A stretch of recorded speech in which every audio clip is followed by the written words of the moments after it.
Selamat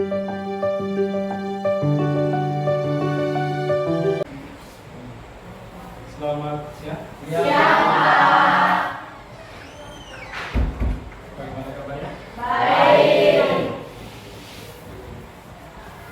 Baik. Oke, sebelum kita mulai, silakan ketua kelas. Salam.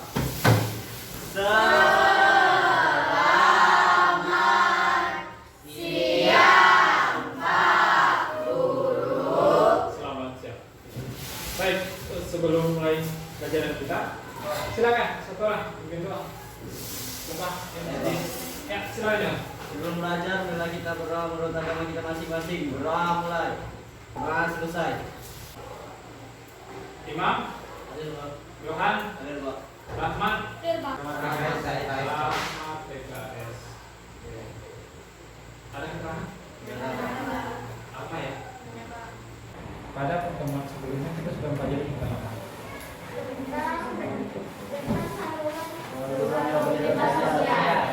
Sebelumnya sudah berbicara tentang saluran komunitas. Kemarin ada berapa? Ada empat. Apa saja? Pendidikan, organisasi politik, organisasi ekonomi, organisasi profesi. Oke. Ada 4 ya. Tapi kemarin sempat kita bahas ada perkawinan ya, sebagai tambahan. Lalu ada olahraga. Oke. Stand out ini nanti akan membantu Anda dalam mengerjakan LKPD. Materi ini akan dilaksanakan 2 kali pertemuan. Ya. Pertemuan pertama ini kita hanya berdiskusi tentang materi. Bapak menyampaikan materi, lalu nanti Anda akan dibagi kelompok sesuai dengan Bapak bagi kemarin. Setelah itu Anda membahas materi-materinya. Minggu depan nanti akan menampilkan kelompok-kelompok siapa yang akan ditampilkan dan materinya sama seperti ini, tetapi ada pembagiannya. Atau sebelumnya ada pertanyaan? Ada? Tidak ada? Yang ini tidak sendiri-sendiri, satu kelompok. Ya, Pak. Ya, jangan nanti ada yang lain cuma santai, cuma duduk-duduk saja. Baik. Pluralitas masyarakat Indonesia.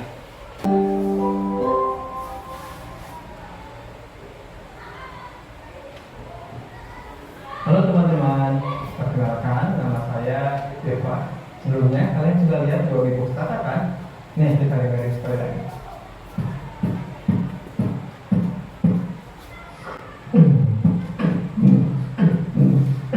Lebih asik didengar yang mana? Lebih asik yang ini kan?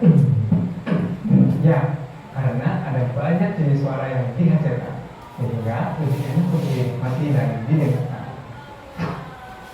Nah, begitu pula kehidupan kita, khususnya di Indonesia. Coba kamu bayangkan, kalau di Indonesia ini suku, agama, dan semuanya sama.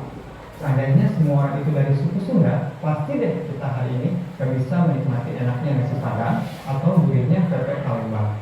Oleh karena itu, teman-teman, keberagaman suku, budaya, dan agama di Indonesia ini adalah sesuatu yang patut kita syukuri. Itu adalah karya Tuhan yang maha kreatif. Karena adanya perbedaan itulah kita bisa menikmati hidup yang warna-warni hari ini.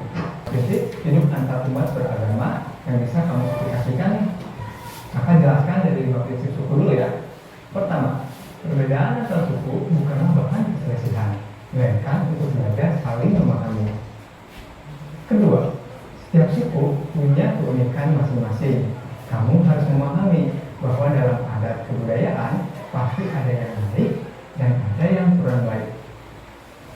Ketiga, semua manusia sama di hadapan Tuhan. Tidak ada manusia yang paling baik, setengah baik, ataupun kurang baik. Itu berarti tidak ada suku yang paling unggul ataupun kurang unggul. Keempat, kadang kita punya cap untuk suatu suku. Misal, mencap suku A orangnya malas, suku B orangnya pelit.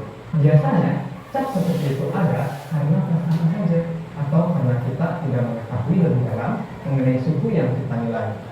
Dan kelima, cobalah berteman dengan orang dari berbagai suku. Dengan begitu, sedikit demi sedikit perasaan kita tentang suku lain bisa luntur. Seperti kata pepatah, tak kenal maka tak sayang. Pastikanlah 5 prinsip ini agar kita punya hubungan baik terhadap orang yang berbeda suku. Lalu bagaimana dengan yang berbeda agama? Inilah 5 prinsip. Pertama, semua agama mengajarkan kebaikan. Coba lihat ajaran dari agama di samping kanan. Keempat agama ini mengajarkan tentang berbuat baik kepada sesama makhluk hidup. Kedua, tidak bisa dipungkiri bahwa ada perbedaan mendasar yang diajarkan masing-masing agama. Di antaranya perbedaan kitab suci, nabi, dan tata cara beribadah. Sehingga seharusnya kita bisa bekerja sama dalam kebaikan dengan patuh pada ajaran serta ibadah masing-masing. Ketiga, lebih baik kita membuktikan kebenaran agama dan ajaran yang kita yakini melalui perilaku kita sehari-hari dengan santun daripada menghabiskan waktu untuk saling menjelekkan dan juga berselisih dengan orang yang berbeda dengan kita. Keempat, kita tidak boleh memaksa seorang untuk menganut suatu agama atau suatu kepercayaan. Dan kelima, kita perlu menghargai perbedaan pendapat dari suatu agama. Boleh kita beda paham, asal jangan salah paham ya. Itulah keberagaman. Lanjut ya. Di Indonesia semboyan ini yang dipakai. Mereka Tunggal Ika, berbeda agama, satu bahasa Indonesia. Ini Indonesia, ini yang dipegang sama Indonesia.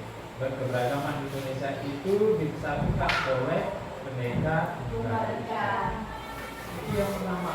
Sebelum tadi yang bacakan Keberagaman masyarakat Indonesia merupakan salah satu kekayaan bangsa kita.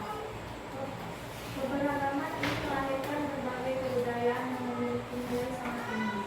Mobilitas masyarakat Indonesia sangat humanis, merupakan penyebab terjadinya keberagaman atau pluralitas.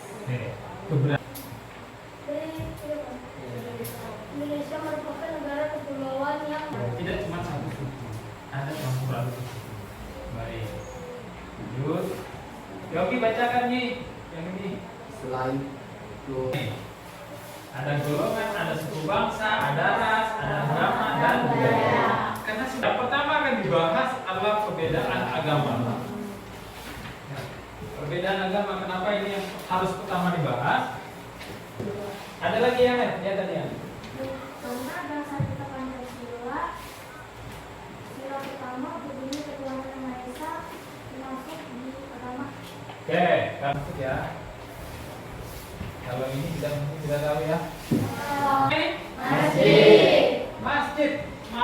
Ini tempat ibadah dari umat beragama Islam. Benar ya? Agama? Itu ya?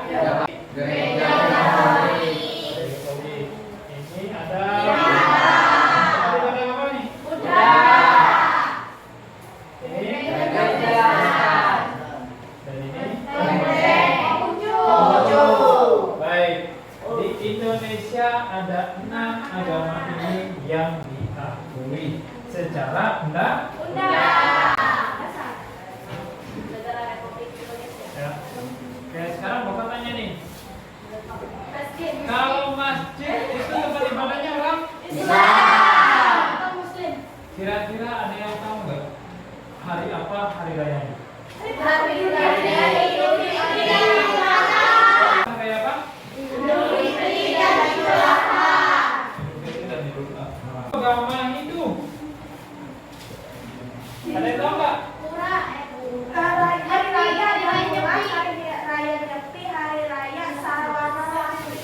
Hari Raya Nyepi dan Saras? Ini bernaung dalam lebih intinya adalah Pancasila. Karena agama ini diatur dalam undang dan bernaung di dalam ini. Ya. Di sini ada geografis. Keadaan geografis ini berkaitan dengan apa? Di sini ada contoh. Ini gambar perempuan ketika masa awal kemerdekaan. Berarti tahunnya itu adalah tahun 1945. Ya. Benar nggak? Ini yang dibawa oleh budaya asing ke Indonesia dan digunakan oleh orang Indonesia. Keadaan iklim mempengaruhi perbedaan budaya. Oke. Indonesia terletak tepat di garis khatulistiwa sehingga Indonesia termasuk negara yang beriklim tropis. Negara yang beriklim tropis hanya memiliki dua musim, musim hujan dan musim kemarau. Nah ini. Yang ketiga adalah perbedaan suku bangsa di Indonesia. Ini menurut data tahun 2010, ya, mencatat terdapat 1.127 suku bangsa di Indonesia. Yang kamu tahu dari Kalimantan, suku apa yang ada? Dayak itu banyak. Suku Manyar,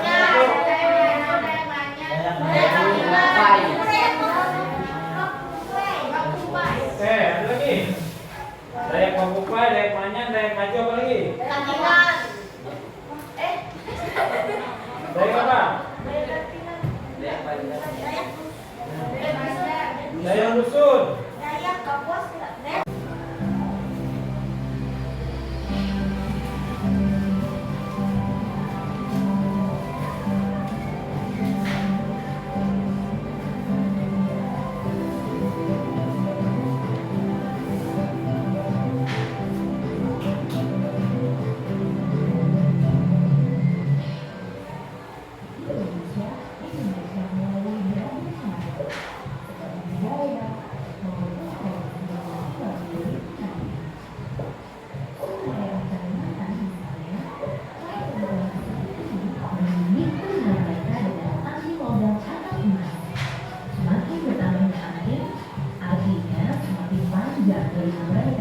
Dan mereka percaya bahwa semakin panjang telinga, maka mereka akan terlihat semakin cantik. Berbeda dengan suku Mentawai dari Sumatera Barat, bagi mereka, kecantikan akan terlihat lebih cantik apabila memiliki mata yang besar. Mata besar ini melambangkan sosok perempuan yang kuat dan rajin bekerja, yang menjadi idola kaum para pria di suku ini. Masih ada lagi suku Belu dari Pulau Timur.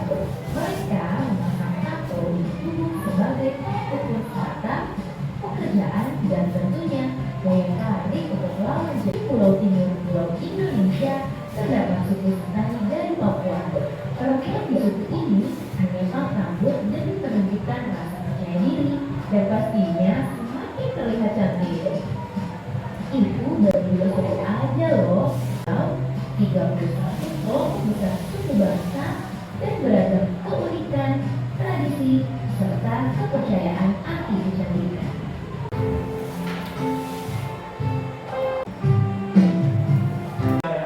Berbagai sektor lapangan usaha di Indonesia mengakibatkan terdapat keragaman pekerjaan di Indonesia. Tenaga kerja ada yang bekerja di sektor usaha formal dan yang bekerja sektor usaha informal atau non formal. Indonesia itu masyarakatnya beragam, ya. Nih, masyarakat multikultural. Saya minta si Maru bacakan Maru. Masyarakat Kultural itu beraneka ragam, ya. Karena kita dari awal tadi sudah tahu ya, suku yang ada di Indonesia itu banyak, kebudayaannya pun banyak. Karena itu dia dipengaruhi 3 faktor tadi ya. Yang pertama tadi adalah bentuk negaranya kepulauan. Lalu yang kedua pengaruh dari budaya asing. Yang ketiga keadaan iklim. Oke, lanjut. Ini adalah salah satu ciri khas dari masyarakat Indonesia. Yang pertama ada membatik, membuat batik orang. Lalu yang kedua yang menanyak, ini dari Kalimantan. Kalau ini dari Pulau Jawa. Ini yang hampir cuma orang Indonesia sendiri hampir ini. Membatik dan menanyak merupakan pendidikan multikultural sebagai wujud adat kebiasaan atau tradisi suatu daerah. Ini diajarkan turun temurun.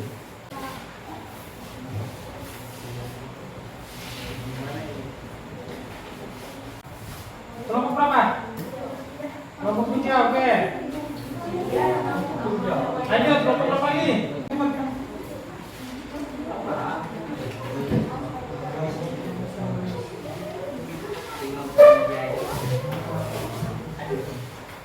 Ada lagi? Siapa lagi?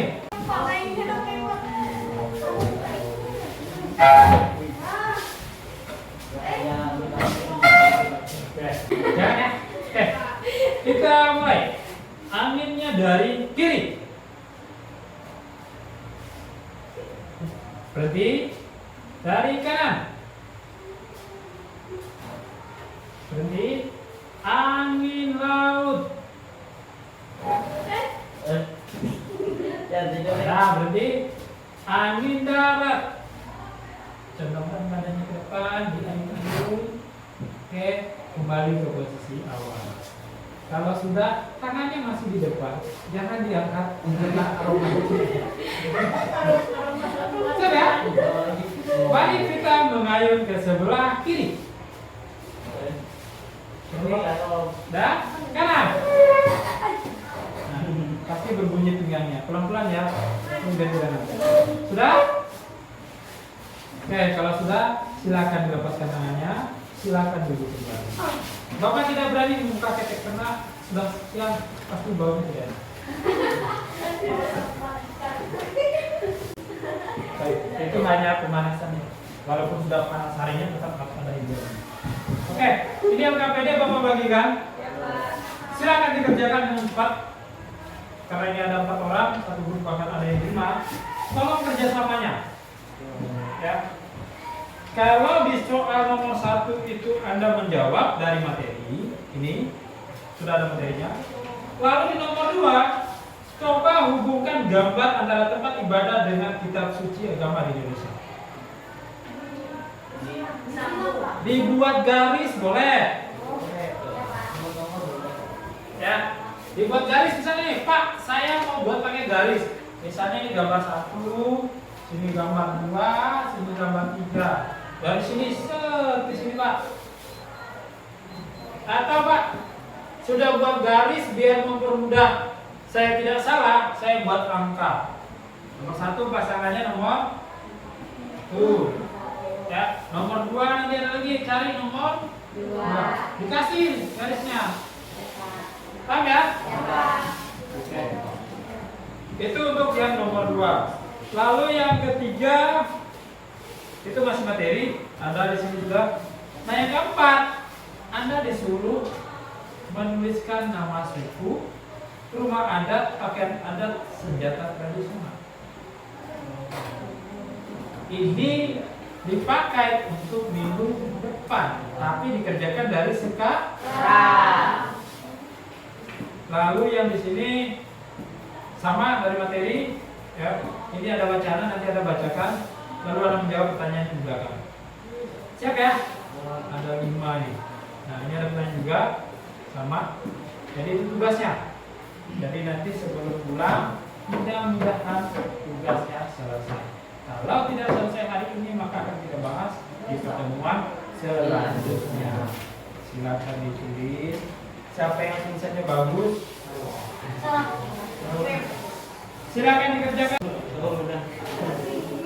Ditanya, tulis soalnya. Soal nomor 1 apa? Nomor 1 udah jawab. Sudah, buat.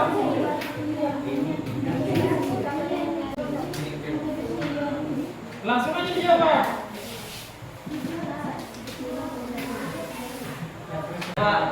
Siap ya? Oke.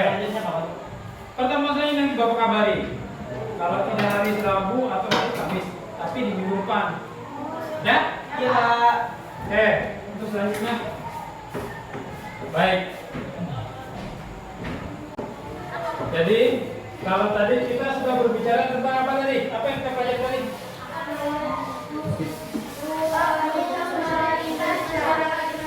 Oke, proses masyarakat Indonesia. Apa saja tadi yang sudah dipelajari?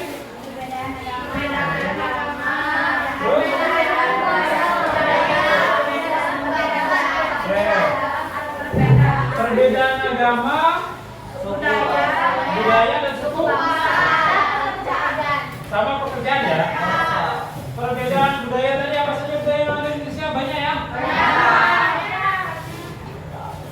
Kebudayaannya banyak. Lalu ada lagi apa tadi? Perbedaan Suku bangsa, suku di Indonesia sangat banyak. Ada berapa tadi? 34 itu provinsi. Berapa? 31. Baik. Jadi apa yang kalian pelajari hari ini, ya, itu untuk mendekatkan kita dengan suku-suku yang ada di Indonesia. Kita kan Indonesia, ya kan?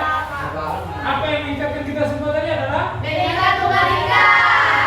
karena Indonesia itu dasarnya Pancasila dan Bhinneka, maka segala perbedaan itu, kualitas itu menjadi satu kekuatan, satu kesatuan disatukan oleh Bhinneka Tunggal Ika.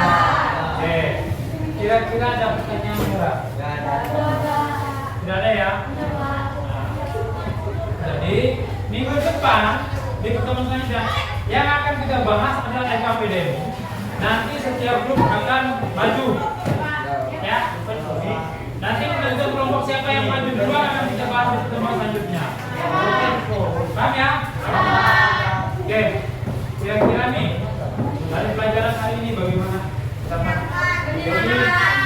Yogi, bagaimana pelajaran hari ini? Apa yang menyenangkan? Menonton video. Nonton video aja. Ya? Oke. Ada masukan nggak untuk minggu depan? Mau seperti apa? Minggu depan kan kita diskusi nih. Ya, Putri aja Lis, gantian tadi Bapak. Tadi kan Putra, sekarang Putri. Ya, Pak. Kan?